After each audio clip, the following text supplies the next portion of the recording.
So, coming off the heart over here, you have a couple branch points. We'll go over the aortic arch in a moment, but for now, note that this is the superior vena cava. This guy right here is the brachiocephalic trunk. The brachiocephalic trunk in a cat, unlike a human, has 3 branch points. If you move the superior vena cava, you see the 3 branch points. There is one carotid artery here. This is the left one. This is the right carotid artery, and you see it going over here. And then this third branch here, directly underneath the superior vena cava, this is the right subclavian artery. The superior vena cava has branch points of its own. Here, the dye is not penetrated the vein, so it's kind of collapsed in on itself. But it branches into 2 parts. Each one of these is a brachiocephalic vein. And then these guys branch into, up here, you're going to have the jugular, which is going to be the external and internal jugular here and here.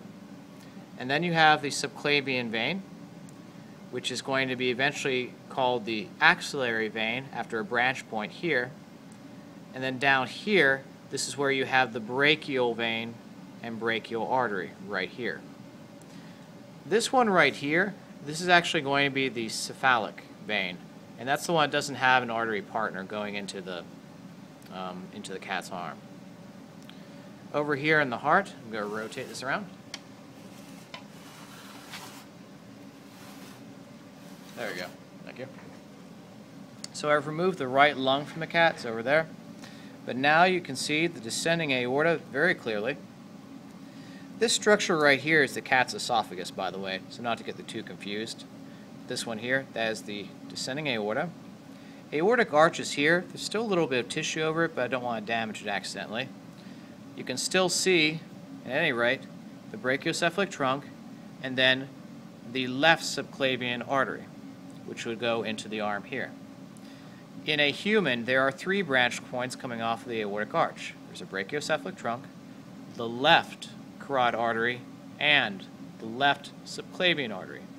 In a cat, it's only 2 branches coming off the aortic arch, brachiocephalic trunk, left subclavian artery. That's because both carotid arteries on a cat come off of the brachiocephalic trunk, which is different from a human. On this heart, what we're looking at, I removed the layer immediately adjacent to it, which is the visceral pericardium. You see here kind of a dark blue line, which is the great cardiac vein.